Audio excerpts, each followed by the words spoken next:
Κωστασάπης θα μας εξηγήσει τι εννοώ.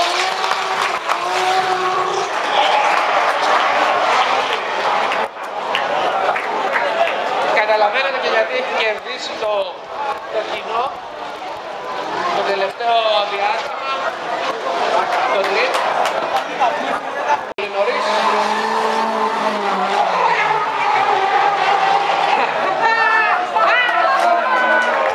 Θα μπορούσε να πάει για να παρτίδι ο Γιάννης.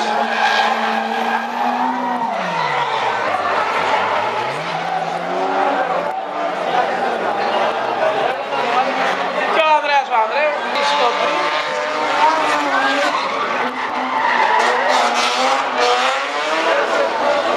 Υπάρχουν δύο κομμάτια. Το πρώτο κομμάτι είναι το qualification που οι οδηγοί οδηγάνε μόνοι τους.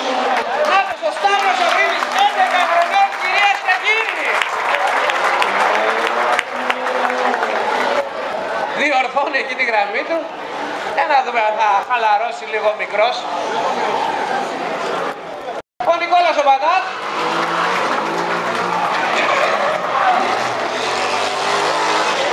Εντυπωσιακός όπως πάντα. Έλεγα λοιπόν το πρώτο κομμάτι στο drift είναι η βαθμολόγηση για το καλύτερο πέρασμα. Από την Όλα Κόκο!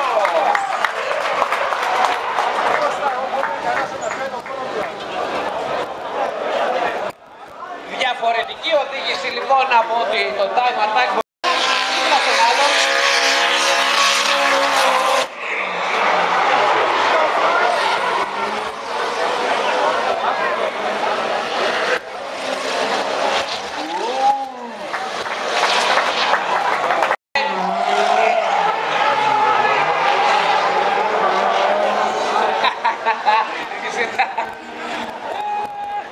Για όσους έχουν δει λίγο περισσότερο drift, καταλαβαίνουν και κάτω εκεί.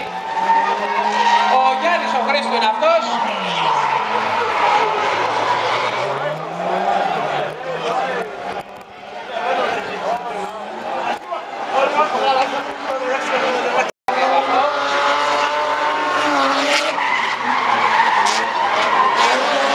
Νάτος και ο Ανδρέας με σχετικό μπακέντρι, πολύ ωραίο πέρασμα, τεράστια γωνιά. Αυτό που μετράει η ταχύτητα γραμμή. Νάτος ο πιτσιρικάς, τέρμα ο δικός σου. Πάμε ρε Σταύρη! Έτσι ο Σταύρος, 11 χρόνια.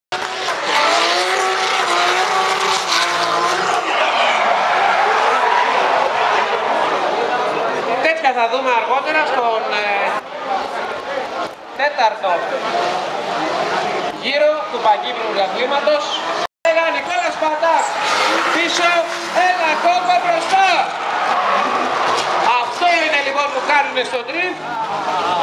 Κυνηγάνε ο ένας τον άλλον για την καλύτερη γωνία.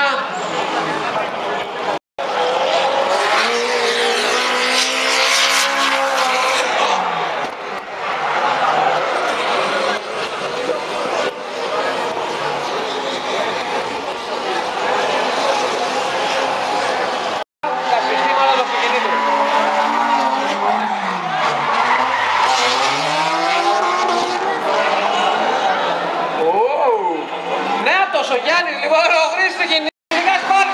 Πάμε λίγο γαμό για αυτό το μικρό. Έτσι είναι μικρούλι. Πάμε.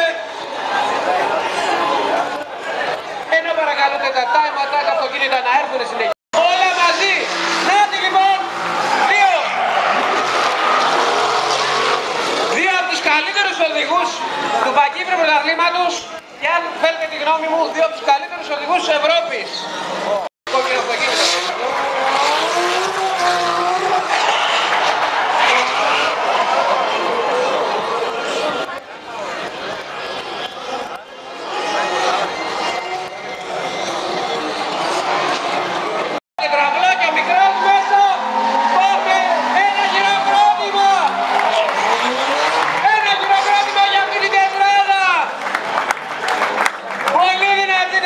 Τι λέτε?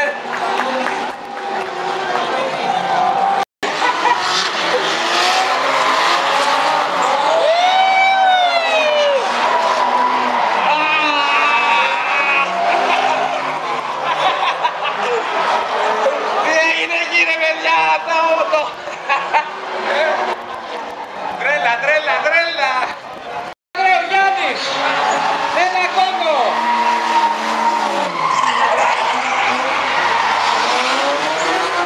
Και πιέζει.